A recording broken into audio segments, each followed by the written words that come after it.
Bueno, bienvenidos y bienvenidas al primer podcast de este nuevo canal, que es el canal del Instituto para la Vida Sustentable, el cual dirijo, y yo soy María Loreto Retamales, directora de Superadobe del Sur, que es una escuela de construcción natural especializada en superadobe y otras técnicas de construcción con tierra, y actualmente tengo esta nueva plataforma web que es el Instituto para la Vida Sustentable, donde pretendemos ofrecer muchos más servicios en relación a la permacultura y la vida sustentable en general. Este espacio lo hemos creado para poder hablar de ciertas temáticas que vemos que son necesarias para entender en un sentido bien amplio lo que es la sustentabilidad. Y para este podcast he invitado a mi amigo Fabricio, el Fabro, que acá se va a presentar con ustedes y donde vamos a poder compartir y dialogar sobre algunas temáticas. Sí, hola Lore, hola, ¿cómo están a todas y todos quienes están viendo este video? Como bien dice la Lore, mi nombre es Fabricio, soy sociólogo y aparte de la sociología, desde ya un tiempo a esta parte, he estado volcando gran parte de mi interés hacia la meditación, el mindfulness, un poco también de permacultura, jardinería terapéutica, que es un poco lo que estoy trabajando e intentando trabajar de manera paralela a mi trabajo principalmente como funcionario público en este momento en un municipio acá de la región de Valparaíso. Eso, Excelente. agradeciendo también el espacio, Lore, yo creo que es súper necesario generar estas instancias de diálogo, de intercambio, porque se hace más que necesario en estos momentos difundir nuevas formas de ser, de estar en el mundo también. Totalmente. Bueno, hoy es, si no me equivoco, 5 de julio. El, 6, 6, ya estoy 6, perdida 6. ya. Una fría noche de julio del 2022. Y bueno, este va a ser nuestro inicio y creo que acá se van a abrir muchas temáticas y espero que podamos invitar después también a otras personas a que podamos hablar sobre sustentabilidad y abrir un poco este concepto que desde ya hay que decirlo que este concepto, como muchos conceptos que tienen que ver como con la ecología, lo que pasó con la ecología, lo que pasó con, bueno, el término sustentable o sostenibilidad o verde, agroecología también es un término que en el fondo el sistema se apropia de estos términos y termina como tergiversando un poco la raíz original de estos términos. Entonces, como que ya después todo parece que es sustentable, verde y, y adaptado al sistema y al capitalismo neoliberal. Entonces, ya a partir desde ahí me parece que es entender que nosotros queremos abrir un espacio para abrir, para comentar sobre lo que nosotros sentimos como sustentabilidad desde quizás medio pie o un pie fuera del sistema y de cómo podemos hacer esa especie de eh, resistencia y resiliencia al sistema que estamos viviendo y que nos tiene en este punto. Y para eso yo quisiera comenzar este podcast como escuchando brevemente a una persona del MIT que perteneció al Club de Roma. En 1972 el Club de Roma es un grupo de científicos que se reúnen a pedido incluso de empresas privadas, ¿no? Que les dicen, justo antes de la crisis del petróleo, de esos años, y que estos empresarios quieren saber qué es lo que va a pasar con la sustentabilidad. Entonces, reúnen a un grupo de científicos, este grupo de científicos analiza todas las variables del sistema económico en 1972 y ven cuál es el potencial de crecimiento o qué eventualmente va a pasar con estos eh, multidiversidad de elementos que influyen en el crecimiento del sistema. Eso es básicamente lo que hace el Club de Roma. Efectivamente van a ser 50 años de este informe que realmente parece increíble que los mismos que les pidieron el informe a estos científicos hicieron caso omiso de un montón de cosas. Entonces, yo creo que este es un punto como de inicio de esta conversación de hacia dónde vamos, hacia dónde va el planeta y qué es lo que podría eventualmente pasar. Así que, bueno, voy a pasar a compartir el video por YouTube. Es muy cortito, es una entrevista que le hacen a uno de las personas de este Club de Roma, que todavía está vivo, porque no todos están vivos. De hecho, Donella Meadows, que es una de las mujeres cráneo, que obviamente como mujer un poco pasa a segundo plano, pero fue fundamental en el Club de Roma, ya no está viva, pero bueno, acá está su compañero y vamos a... Así es que... That is that exponential growth will take us to the limits very soon. Actually, if you look at our book, our 1972 book, although we showed many different scenarios, all of them show that growth stops sometime in the period of 2020 to, let's say, 2060. So soon. Will the current ideas about green industry and qualitative growth avoid collapse? No possibility. Absolutely no possibility of that. Why not? Why won't we avoid collapse? Well, many reasons, but one of them is that globally we are something like 60 or 70% above sustainable levels, even making very optimistic calculations about what is sustainable. Will it be possible here in Germany to continue this level of energy consumption and this degree of material welfare? Absolutely not. Not in the United States, not in other countries either. Could you change your cultural and your social norms in a way that gave an attractive future? Yes, you could. It will be in a future which much lower energy and material use, but of course, most of the important things in life don't require energy and material. They're knowledge, learning, music. These are things which can be done with much lower levels of energy and material flow.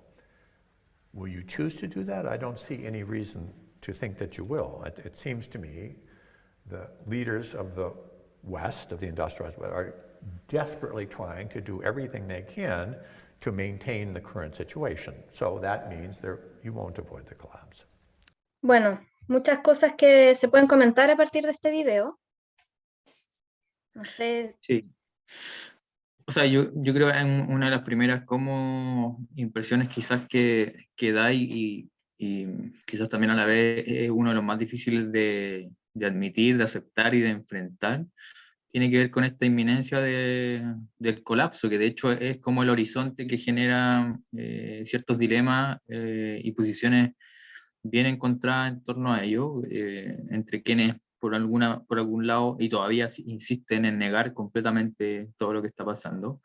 Y quizá ahí en su momento el ejemplo más insigne fue Trump a la cabeza de Estados Unidos, amparándose también en una supuesta ciencia, amparándose también en una supuesta, en una cierta cantidad de científicos que hablaba de esta supuesta falsedad principalmente del componente antropogénico de lo que está sucediendo actualmente en torno a la crisis. Y por otra parte, quienes efectivamente enfrentan esta posibilidad del colapso como horizonte, pero aún así creen que se puede salir airosos, por así decirlo, sin tampoco precisar muchas veces en qué consiste o quiénes van a ser los que efectivamente van a salir airosos de esa crisis o de ese colapso, que quizás es una de las discusiones más importantes que en algún momento vamos a tener que dar y quizás nos vamos a topar de frente, porque esto ya no es solamente de películas de ciencia ficción, de futuros distópicos, sino que quizás de enfrentarse a una realidad súper probable que tiene que ver con esta idea de que en un contexto tan desigual como el actual, esta crisis se va a resolver probablemente hacia y a favor de una elite global que va a ser la que se va a terminar, entre comillas, salvando, ¿cierto? Hay hartos escenarios bien apocalípticos, y uno de pronto revisando, como escudriñando un poco en la web, se empieza a enterar de cosas igual interesantes, que casi ya rayan en lo en lo conspiranoico, perdón, que tiene que ver con, por ejemplo, que hace un tiempo atrás, el año pasado, el antepasado, leía que muchos multimillonarios estaban desplazando a Nueva Zelanda porque habían escuchado o habían leído que era una de las últimas áreas que iba a ser devastada por este inminente colapso, ¿cierto? Yo creo que ese horizonte es bien interesante porque nos enfrenta un poco casi que a una crisis existencial propia de la especie humana, ¿cierto? Como esta posibilidad de que efectivamente, y como ha pasado en otros momentos de la historia, una civilización colapse. A diferencia de lo que ha pasado en épocas anteriores, lo novedoso y lo preocupante también es que la globalización ha hecho que la crisis nos toque a todos, ¿cierto? No a todos por igual, pero a todos. En su momento el colapso de la civilización maya o de la pascuense fue solamente en ese pedazo de tierra, ¿cierto? Pero ahora una crisis generada por el ser humano, principalmente en los países del norte, eh, amenaza con colapsar el sistema completo. Y esa interdependencia que ha generado el sistema es justamente lo que hace que ese colapso, ese horizonte sea inminente y nos vaya a atacar de manera desigual, claramente. Totalmente de acuerdo. Yo pienso que hay una información para el común de la gente que no es de fácil acceso esa información, que la gente común y corriente, la gente de a pie, como se dice, la señora que dueña de casa, la que va al supermercado, el usuario del colectivo, digamos, y la gente comenta, por ejemplo, la crisis económica y bueno, la inflación que está viviendo Chile en este momento, que nosotros no lo habíamos visto en muchos años, y que bueno, responde a una inflación que se está dando a nivel mundial y que se puede justificar como racionalmente o objetivamente por la guerra, post pandemia y un montón de cosas, pero en realidad, para mí como que el eslabón perdido de todo esto y es del que no se habla, es el siguiente. Y esta no es una tesis propia, sino que la he leído en varios libros que tienen que ver con el cambio climático, y apunta a la cantidad de consumo. ¿Ya? Esto es lo que en realidad el ciudadano común y corriente tiene que entender de lo que está pasando desde mi punto de vista, porque podemos entenderlo como políticamente, ideológicamente, económicamente, el sistema, podemos decir, bueno, el neoliberalismo nos llevó a esto, por ejemplo. La realidad es que nosotros tenemos una cantidad de habitantes hoy en el planeta, ¿sí? Y para el nivel de consumo, para poder, usted señora, señor, yo, ir al supermercado, vestirnos con las zapatillas que nos vestimos, comer la variedad de alimentos que tenemos, por lo menos necesitamos tener 2 a 3 hectáreas por persona. ¿Cuántas hay realmente para la cantidad de habitantes que hay en el planeta? En realidad hay media hectárea. Es decir, no alcanza para todos, no de la forma en que estamos viviendo, no de la forma en que estamos consumiendo. Y la única forma de poder restringir que todo el mundo acceda a ese estilo de vida es elevando los precios porque no alcanza para todos.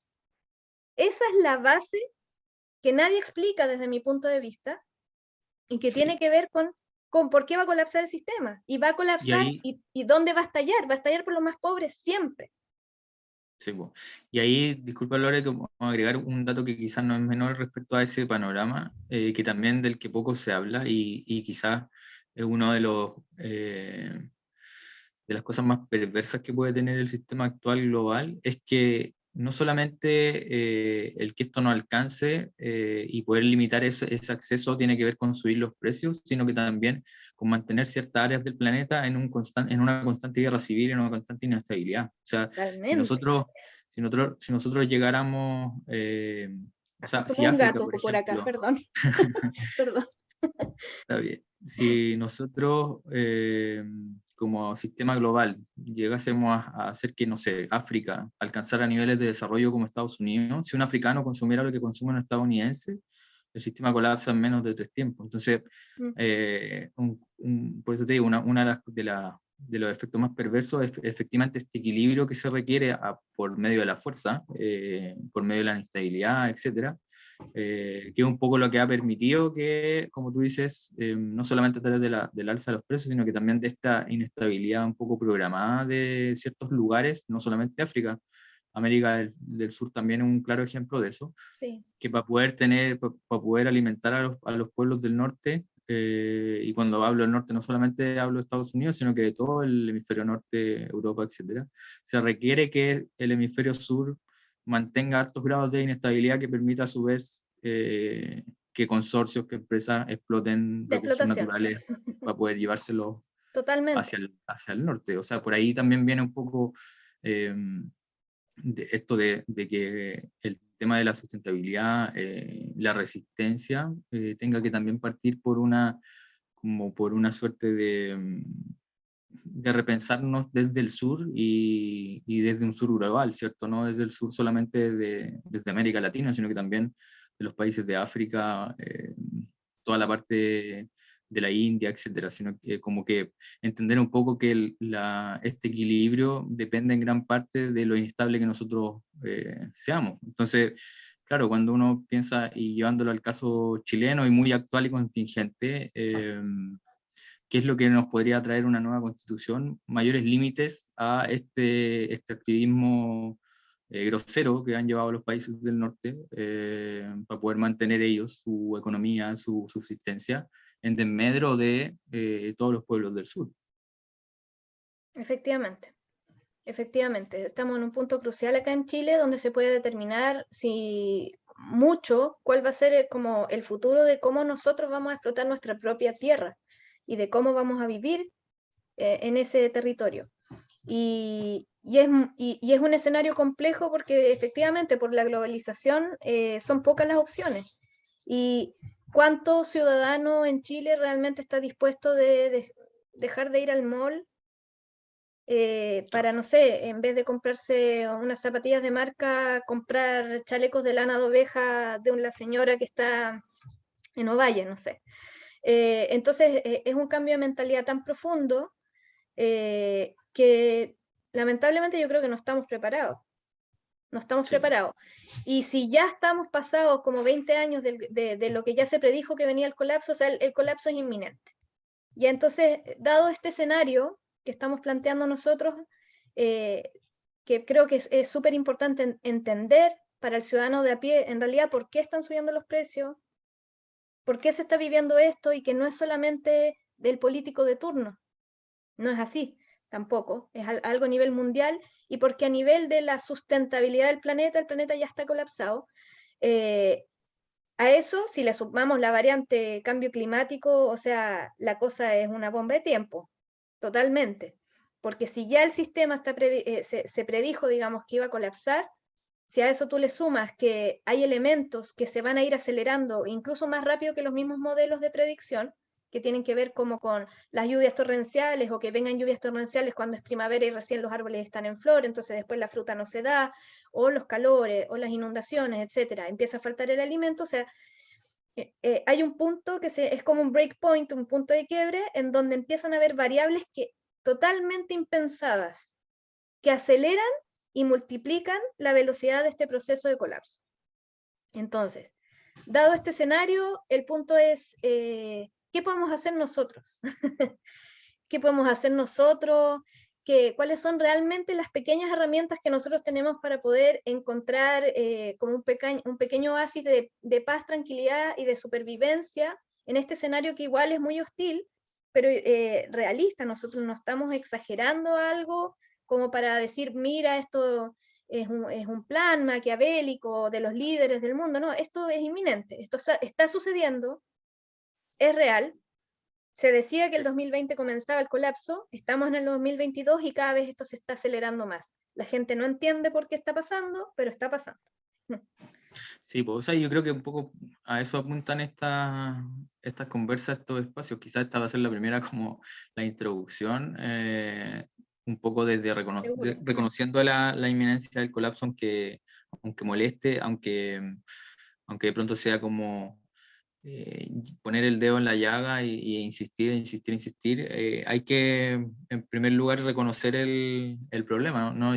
No seguir haciendo no como los lesos, ni mirando a un lado, pensando que el colapso es algo que le pasó a sociedades antiguas, ¿cachai? O sea, un poco volviendo quizá a temas como la impermanencia, ¿cierto? De que esto se va a acabar y eso ha sucedido durante milenios. O sea, las sociedades han colapsado. El tema está en preguntarse, una de las preguntas quizás en torno a la crisis existencial también, si no solamente crisis como ecológica, sino que también existencial de las propias especies, es por qué queremos seguir estando acá. ¿Para qué? Y quizás ahí el otro día conversaba con un amigo que me decía, desde la visión de él, y que quizás es compartida por muchos, y una mezcla entre pesimismo respecto a la especie humana, pero también optimismo respecto al planeta, era decir, bueno, pero si ¿cómo se llama? Los humanos nos extinguimos, la Tierra se va a salvar igual. Yo no niego eso, y de hecho creo que efectivamente va a suceder así. La pregunta que tenemos que hacernos quizás es un poquito más allá, es reflexionar en torno a, ok, partamos de una hipótesis que ya en estos momentos comienza a ser discutida, o al menos puede ser una dentro de muchas. Digamos que en 13.500 millones de años del universo, es solamente la especie humana la que ha logrado desarrollar conciencia suficiente como para poder entender el universo y su desarrollo, ¿cierto?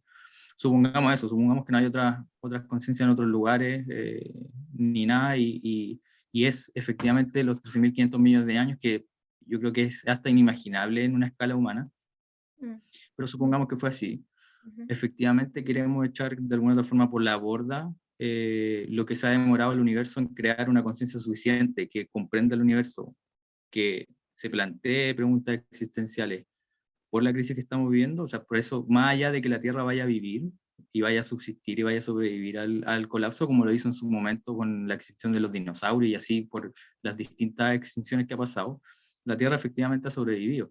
La pregunta acá tiene que ver más con cuestionarnos a nosotros mismos como especie, cuál es el rol que queremos seguir jugando y si estamos Exacto. dispuestos a jugárnosla. O sea, probablemente la Tierra, como te digo, va a sobrevivir, pero entenderse yo siento que es un poco paradojal, y que va entre la humildad y el orgullo, ¿cierto? Por una parte, la humildad de reconocernos como uno más dentro de la escala de desarrollo de la conciencia o de las conciencias, y por otra parte, sentir ese orgullo de ser el resultado de 13.500 millones de años de desarrollo, y a lo poco y a los pocos metros que estamos de tirarlo por la borda. Como que por ahí va quizás más la reflexión, creo yo al menos.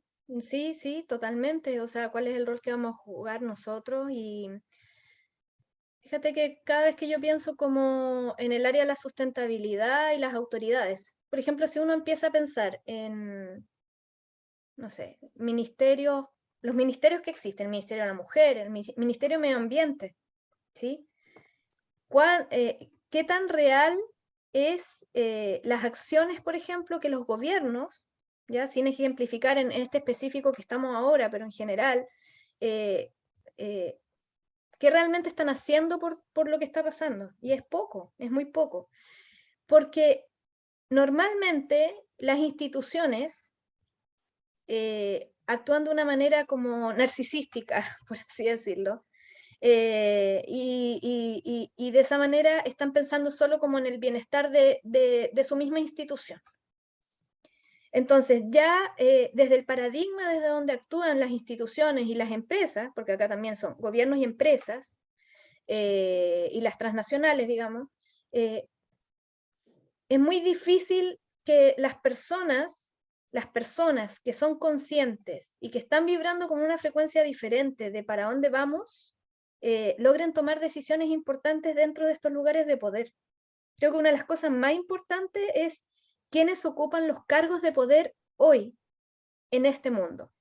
Si tú empiezas a analizar por la dinámica de las mismas dinámicas de poder dentro de las empresas y de la política y del poder, son personas narcisísticas que de alguna manera se acomodan y logran estar ahí para sosteniendo un cargo, peleándose con un montón de personas y porque tienen un carácter fuerte o retorcido o combativo logran estar en esa posición. Las personas que, no sé, tienen una conciencia diferente, están haciendo otras cosas, están desde, no sé, desde en un centro de meditación, están trabajando con niños, creando una escuela diferente, pero no están en esos cargos de poder. ¿Cómo hacemos para cambiar la sociedad si tenemos todos estos cargos de poder llenas de personas que no tienen conciencia?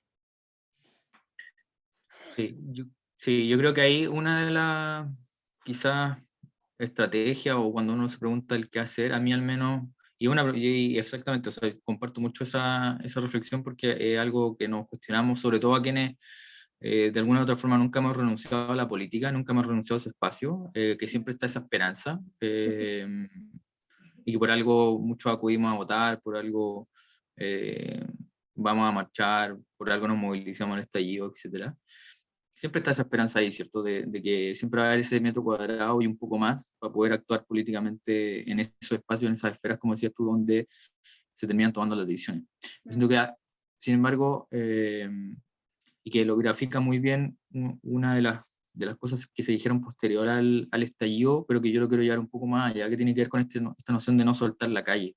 Yo siento que, más que, y llevándolo al plano que estamos hablando ahora de la sustentabilidad, más que no soltar la calle, lo que no hay que soltar es esta capacidad creativa humana que puede correr de alguna otra forma de manera paralela a la disputa que uno puede hacer en esos poderes, en esas esferas más grandes, sino que como en lo micro, ¿cierto? Como en la relación del tú a tú, de la lateralidad del poder, el poder lateral, ¿cierto? La posibilidad de poder crear y generar otras formas de organizarse a nivel más micro, a nivel más comunitario, que probablemente no nos van a salvar totalmente a todos de este inminente colapso, pero sí son capaces, al menos en este momento, de crear otras formas de relacionarnos, ¿cachai?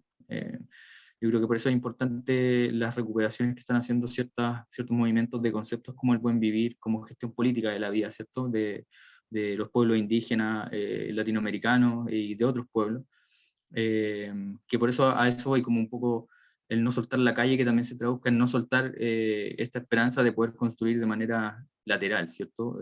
Sí. Que es posible y que es quizás desde la resistencia. Yo al menos me planteo siempre como, y creo que de una visión bien particular, yo lo planteo desde la resistencia. Creo que no hay otra forma en estos momentos, ¿ya? Sin por ello dejar de disputar otros espacios que van a ser relevantes, y que siempre que haya gente y personas dispuestas a ir a disputarlas, hay que seguir dando esas batallas, no hay que perderlo de vista. Pero yo en ese sentido soy bastante, al igual que tú, no sé si pesimista, pero sí tengo una visión, como tú bien decías, de un excesivo narcisismo del poder, hasta de medio psicopatológico, como que hay una psicopatía ahí de quienes están, y sociopatía de quienes están en el poder a nivel global, que es innegable, o si no, nos explican muchas decisiones que han Se tomado a toman. lo largo de la historia.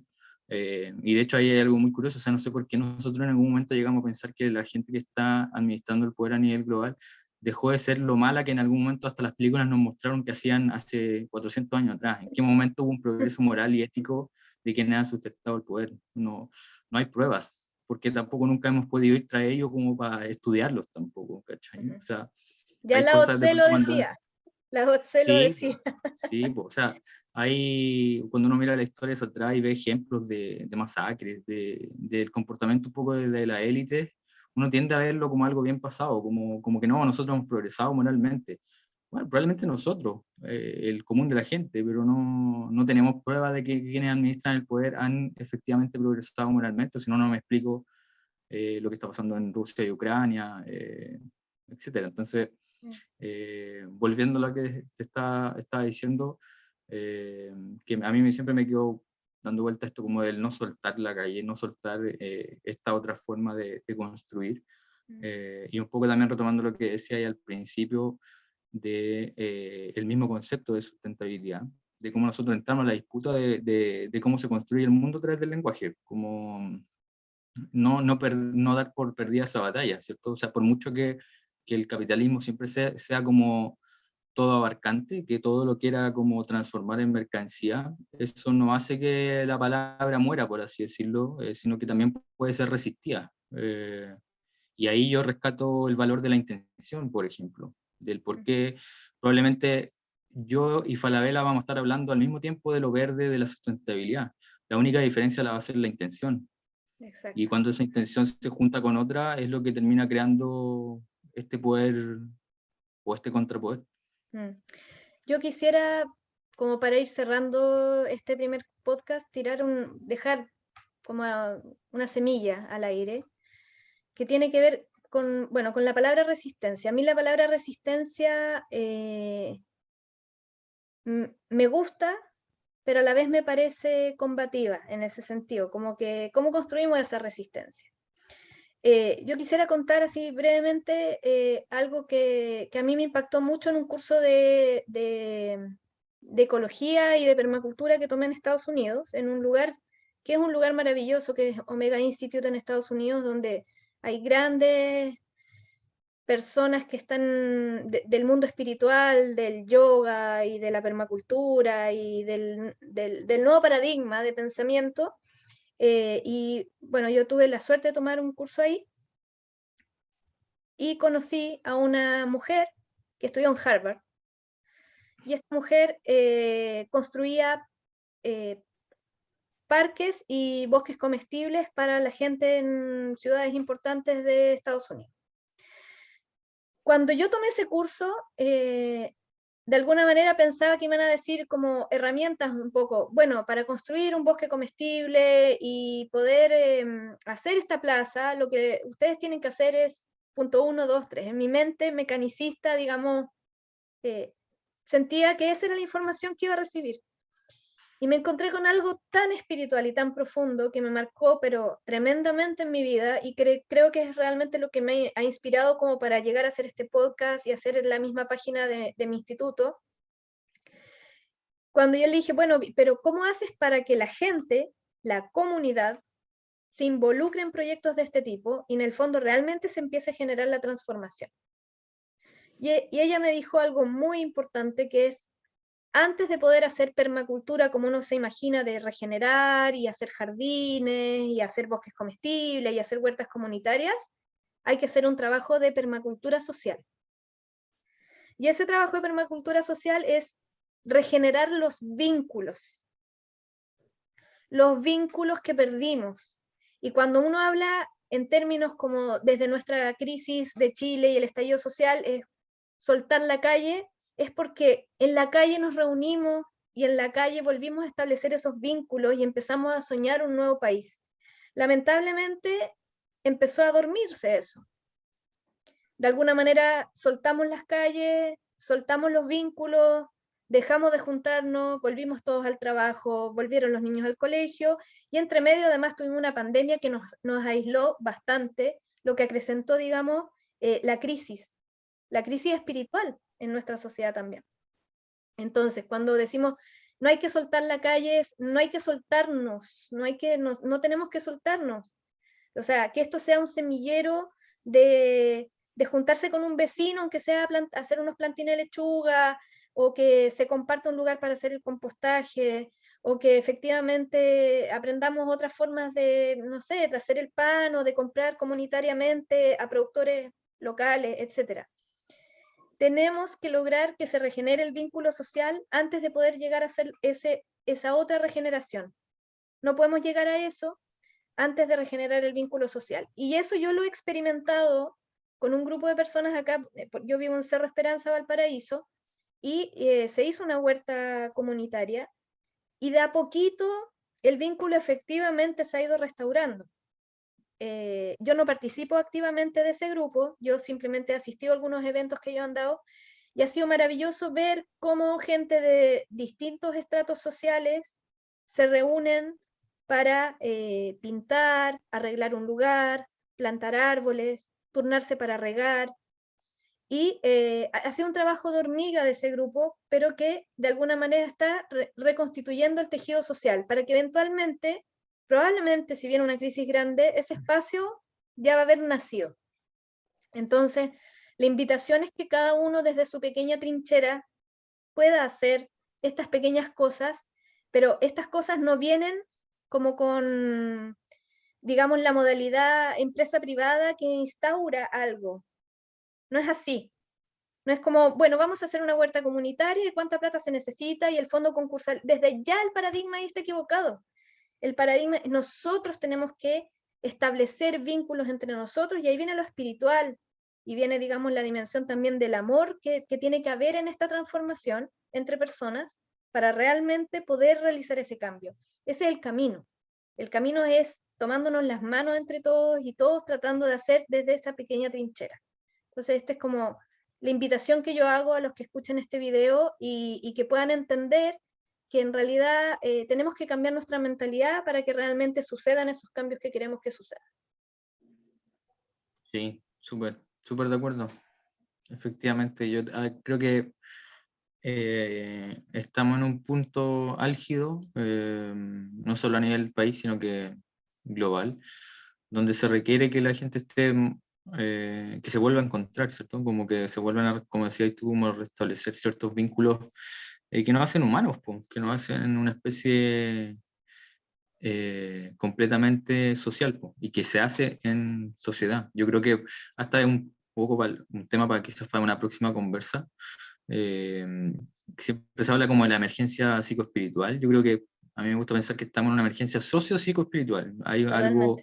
a nivel social importante. Nos quitaron los metarrelatos de la iglesia, toda esta grande utopía y estamos un poco de alguna otra forma buscando ese espíritu, ese camino, tanto a nivel individual como colectivo, y es importante darle como, como ir señalando los caminos, pues ir acompañándonos en ese transitar, porque también hay muchos riesgos, pues nosotros lo vemos, uno, sobre todo en el mundo,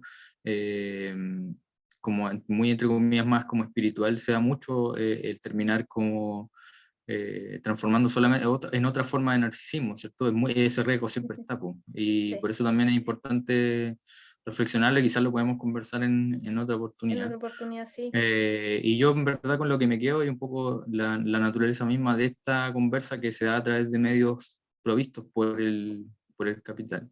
Es un poco a utilizar las herramientas porque están ahí disponibles y no temerle al poder como una relación, ¿cierto? No como algo que tienen ellos y yo no.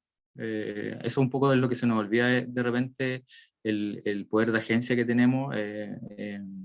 Y el que el poder es una relación, y que lo tenemos de alguna u otra forma, es solamente que tenemos que actualizarlo. Y en esto lo estamos haciendo, o sea, estamos usando una herramienta que puede ser usada para mil cosas, pero en este momento lo estamos usando para conversar estos temas. Y así con otras herramientas que nos han provisto, y hasta me atrevería a decir que es volver a darle el sentido originario que tuvo Internet en su momento. Por eso siento que también son herramientas bien potentes.